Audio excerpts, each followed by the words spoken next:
We the people of the United States. These are the first words of the Constitution, and they have a special meaning. They tell us that our country is a democracy. A democracy is a government in which the people have the power to make political decisions.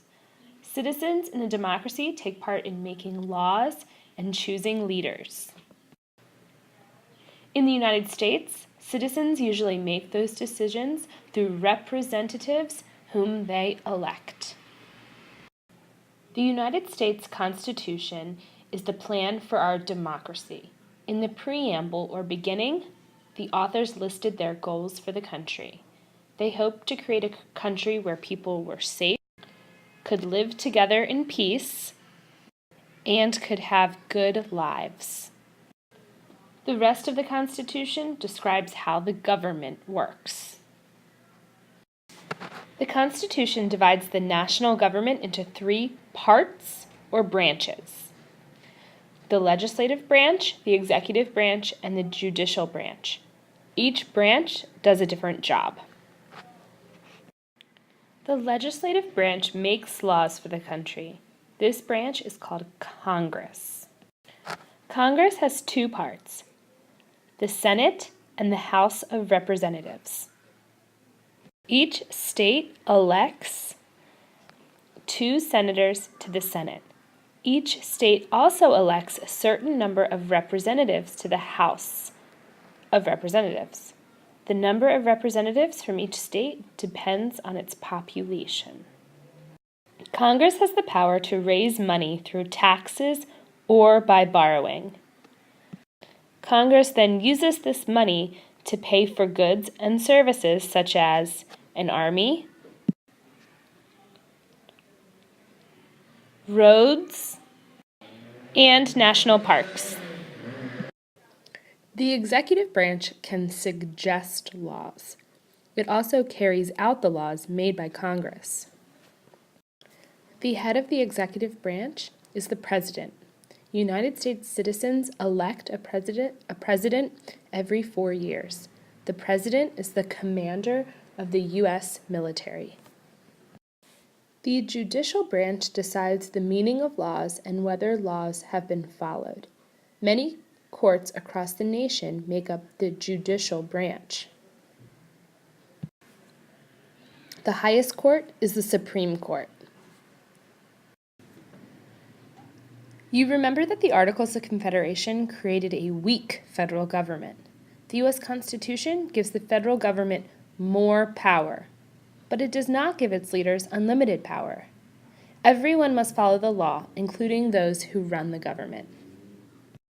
James Madison and the authors of the Constitution created a government with 3 branches to make sure that the government's powers were limited.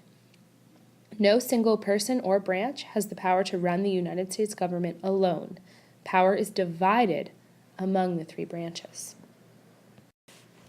The delegates to the Constitutional Convention also worried that one branch might become stronger than the other 2.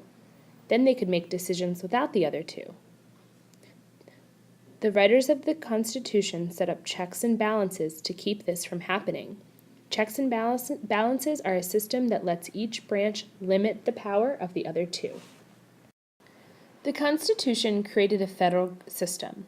Remember that under a federal system, the national government and state governments each have certain powers. The system gives the national government more power than it had under the Articles of Confederation. The federal government has power over issues that affect the whole country. Its jobs include defending the country,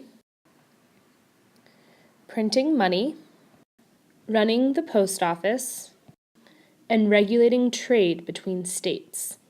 States have more power over local issues. Public education and elections are 2 state responsibilities. The federal and state governments share certain powers as well. For example, federal and state governments both collect taxes and set up court systems. When a state law and a federal law do not agree, the federal law must be obeyed. The Constitution also describes how laws are created. The authors of the Constitution knew that the nation would grow and change. They included a way to add amendments to the Constitution. An amendment is a change to the Constitution. Usually, an amendment is proposed by 2/3 of the members of the House of Representatives and the Senate, or Congress. 3/4 of the state must ratify or officially accept the amendment.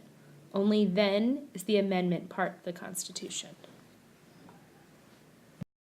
State constitutions listed the rights of citizens, and people wanted the U.S. Constitution to do so as well. Thomas Jefferson wanted a Bill of Rights, and James Madison agreed. He wrote amendments listing rights that were to be protected. In 1791, the 10 amendments, known as the Bill of Rights, were ratified or accepted. Some of Madison's amendments are famous. The First Amendment protects many important rights such as freedom of speech and freedom of religion. The 10th Amendment says that the federal government only has the power given to it by the Constitution. All the other powers belong to the states or to the people. In 1790, the Constitution did not protect the rights of all Americans. Thousands of African Americans remained in slavery. Some states allowed only white men who had a certain amount of land or money to vote. The rights of women, African Americans, American Indians, and poor people were not recognized. Amendments have been added to the Constitution to protect voting rights of men and women of all races. Today, equal protection under the law is given to more citizens than ever before.